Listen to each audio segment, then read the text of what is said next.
Chapter 3, A Sharp Right Turn on the National Road, Part 9.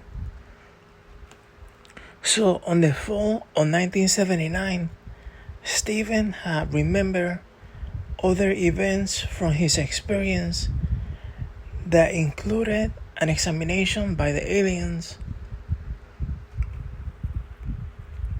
And when he remembered that there was an involuntary physical examination, he tried to avoid remember that experience when he was going through hypnosis. And this was the fourth hypnotic session. Like the third hypnotic session was actually recorded by an NBC film crew. So this was the fourth session, and Dr. Clamar instructed Stephen to remember his experience from the stretch road on Maryland. And that was an experience that affected his shoulder.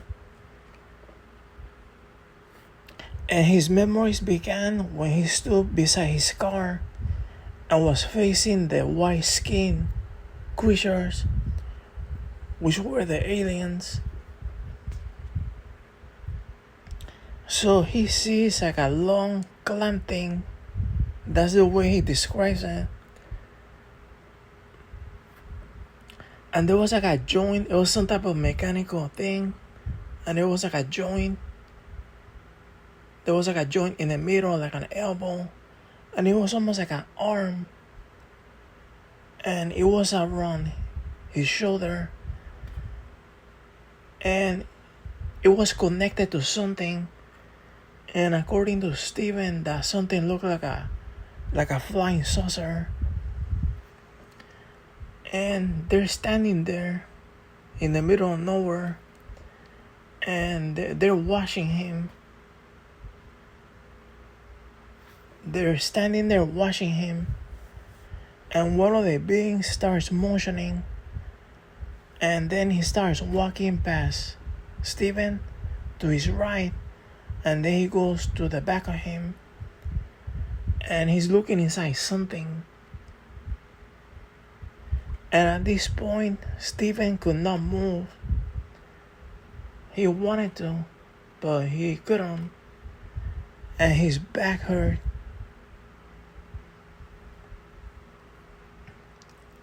So the beings wanted Stephen to come inside the saucer. And there was like a little ramp. So he was walking up the ramp. And there was like another being behind him. And there was some kind of noise that was coming from the saucer. And the whole thing was vibrating. And the noise was kind of like a very, very quiet hum. And the alien pushes him in. And they're walking, and the alien is beside him to his left. And they're walking along a passageway. And at this point, Stephen is very relaxed. Like, he realizes that they're not going to hurt him. Like, he wants to look back, but he feels like almost paralyzed, even though he's walking.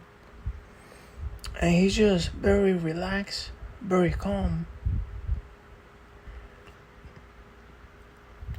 And Stephen noted that they were inside the craft and they were walking.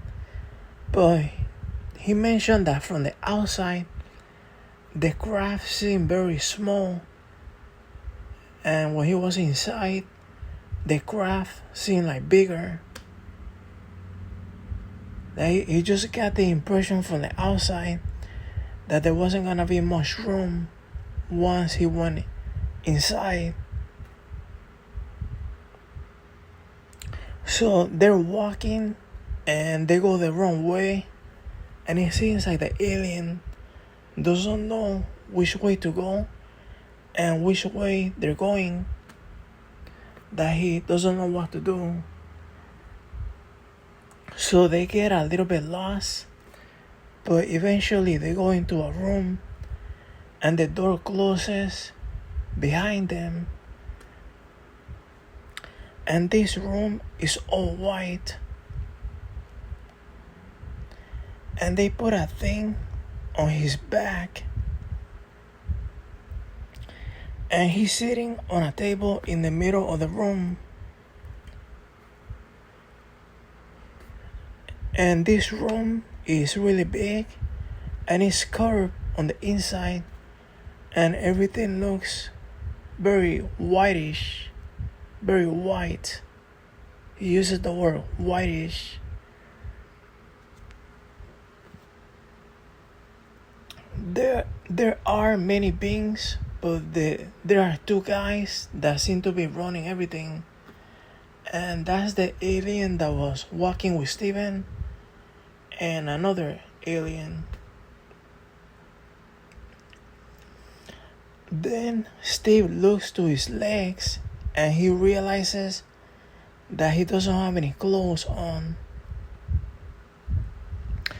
And at this point in the book, Budd Hopkins realizes that there's a gap from the moment that Steven enters the room to the moment he realizes that he's not wearing any clothes.